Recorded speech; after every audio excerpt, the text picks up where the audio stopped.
తూర్పు గోదావరి జిల్లాలోని లంక భూముల్లో దోస సాగు విస్తరిస్తోంది. ప్రజల ఆదరణకు దూరమైన పంట తిరిగి పుంజుకుంటోంది. పుచ్చకు తీసిపోని విధంగా వేసవిలో ప్రజల దాహార్తిని తీరుస్తోంది. మండే ఎండల్లో తడారే గొంతులకు చలువకాయిగా పనిచేస్తోంది. కోనసీమలోని ఐనవిల్లి, కొత్తపేట, కపిలేశ్వరపురం, కె గంగవరం, రావులపాలెంలో ప్రస్తుతం 800 ఎకరాల్లో సాగవుతున్న ఆ దోస రైతులకు కాస్తో కూస్తో ఆదాయాన్ని అందిస్తోంది. ముఖ్యంగా ఎందుకు కొరగాని ఇసుక తిప్పల్లో కర్షకులు స్వేదం చిందించి దోసకాయల్ని పండిస్తున్నారు.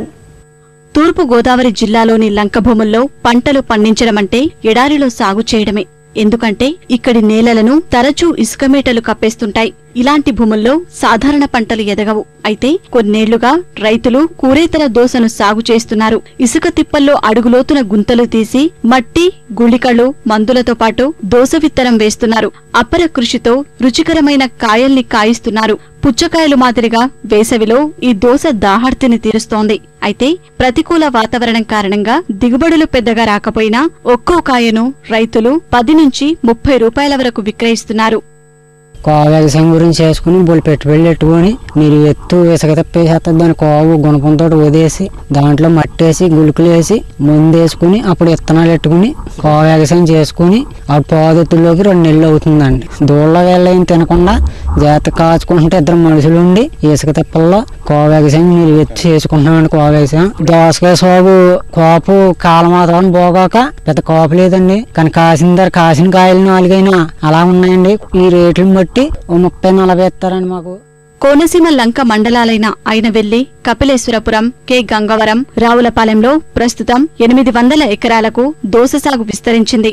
ఒకప్పుడు ఈ ప్రాంతంలో 1000 ఎకరాల్లో సాగై తర్వాత కొనేవారు లేకపోవడం వల్ల రైతులు పంటను తగ్గించేశారు. అయితే ఆరోగ్యానికి ప్రతి ఒక్కరూ ప్రాధాన్యతనివ్వడం, పుచ్చకాయల రసం లేకున్నా దప్పికను తీర్చి చలువ చేసే గుణం ఉన్నందువల్ల మళ్లీ విక్రయాలు ఊపందుకున్నాయి. వేసవి కాలమంతా వినియోగదారులకు కాయలు లభిస్తున్నాయి. ఈసారి ధరలు బాగున్నా పెద్దగా దిగుబడి రాలేదని రైతులు చెబుతున్నారు. ఎండలకు పాదులు ఎండిపోతున్నాయంటున్న కర్షకులు, వ్యాపారులే పొలాల వద్దకు వచ్చి కొనుగోలు చేసి వెళ్తున్నందువల్ల రవాణా ఖర్చులు తగ్గి కాస్త ఊరట కలుగుతోందంటున్నారు. దోసపోదులండి ఇది వరకు బాగా కాసి ఇప్పుడు ఏమో కోపలు తక్కువైపోయింది. దోసపోదులు కాయలు రేట్లు ఉన్నాయనుకోండి, కాయలు లేవు, తక్కువ కాయలు. దోసపోదులు పెరిగినాయండి, కాయ పోదులు ఎండిపోతున్నాయండి ఎండకి. ఇది వరకు పోదులు బాగా ఉండి ఇప్పుడు పోదులు ఎండిపోవటంలోనూ దిగుబడి తక్కువ అండి. అదే మొక్కజొన్నలు గిట్టుబాటు రేట్లు లేకుండా వేసుకుంటారు.